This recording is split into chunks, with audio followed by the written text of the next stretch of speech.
ভারতের ক্রিকেট ইতিহাসে এ যেন এক কলঙ্কের দাগ। হ্যাঁ, তাই তো। ঘটনা ঘটতেই বা কতক্ষণ। ড্যারিল মিচেলের শক্ত হাত ধরে ভারতে এসে একদিনের সিরিজটা নিজেদের নামেই লিখতে বাধ্য করালো নিউজিল্যান্ড দলটা, যেটা এর আগে কখনোই ঘটেনি। ভারতে এসে নিউজিল্যান্ড এর আগে কখনোই সিরিজ জিততে পারেনি, তাই এই সিরিজ জয় নিউজিল্যান্ডের কাছে এক সোনালি অধ্যায় হয়ে থাকবে। তবে হ্যাঁ, তিনি আপ্রাণ চেষ্টা করেছিলেন। রান তাড়া করতে নেমে তার কতগুলো শতরান হয়েছে তা হয়তো তিনি নিজেই ভুলে গেছেন। তিনি ভারতের চেস মাস্টার বিরাট কোহলি। হ্যাঁ, ৩৩৮ রান তাড়া করতে নেমে আবারও মনে করালেন যে তিনি কতটা ভয়ঙ্কর হয়ে উঠতে পারেন। এই ৩৭ বছর বয়সেও রান তাড়া করায় তার বিকল্প খুঁজে পাওয়া যায়নি।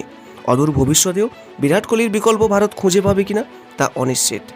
রান তাড়া করার সময় আলাদা একটা মানসিকতার দরকার হয়, সেটা বাকিদের থেকে বিরাটের মধ্যে অনেক বেশি।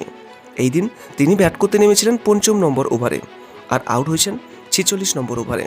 তার মাঝে একাধিক সঙ্গীকে নিয়ে ভারতকে বাঁচানোর আপ্রাণ চেষ্টা করেছেন, কিন্তু ভারতের কোনো ব্যাটারি একটু সঙ্গ দিতে পারেননি বিরাটকে।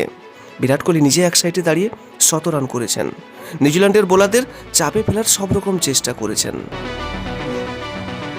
কিন্তু একটা সময় বিরাট কোহলি আউট হলেন ঠিকই, ততক্ষণে তাকে সঙ্গ দেওয়ার মতো আর কেউ ছিল না। ততক্ষণে ম্যাচ ধীরে ধীরে হাতের বাইরে যেতে বসছিল, ফলে তিনি সঙ্গ না পেলেও নিচে বড় শট মারতে বাধ্য হলেন। সেই পরিস্থিতিতে বড় শট মারা ছাড়া আর কোনো উপায় যে ছিল না, তাই বড় শট মারতে গিয়ে তিনি আউটও হয়ে বসলেন ১২৪ রানের মাথায়। তবে বিরাট কোহলির এই লড়াই বাকিদের কাছে অনুপ্রেরণা হয়ে থাকবে। যে দলের মিডিল অর্ডারে শ্রেয়স আয়ার, লোকেশ রাহুল কিংবা রবীন্দ্র জাদেজার মতো ব্যাটারের উপস্থিতি, সেখানে ম্যাচ জিততে হর্ষিতা রানার উপর ভরসা করতে কেনই বা হবে। শ্রেয়স কিংবা রাহুলেরা যদি মাঠে নেমে একটু সময় নিতেন তাহলে তো তেমন কোনো অসুবিধা হতো না। বিশেষ করে একদিনের ক্রিকেটে আপনি মাঠে নেমে একটু সময় নিতে পারেন, কিন্তু মাঠে নেমে বড় বড় শট মারার লক্ষ্য স্থির করে সিরিজটাই যে হাতছাড়া হলো।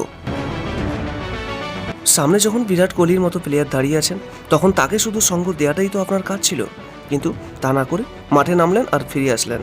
সেই একটা মানুষ আর কত সামলাবেন, আর কত শেখাবেন? এই সিরিজ ভারতের ক্রিকেট ইতিহাসে এক কলঙ্কিত অধ্যায় হয়েই থেকে যাবে। আর আপনার কি মনে হয়? অবশ্যই আপনার একটি মূল্যবান মন্তব্য কমেন্ট বক্সে লিখতে ভুলবেন না। আর ভিডিওটি ভালো লাগলে একটা লাইক করবেন এবং আপনার কাছের মানুষদের কাছেও শেয়ার করবেন। এবং নিয়মিত এরকম আপডেট পেতে আমাদের এই চ্যানেলটিকে অবশ্যই সাবস্ক্রাইব করে রাখবেন। সর্বদা সুস্থ থাকবেন এবং ভালো থাকবেন। নমস্কার।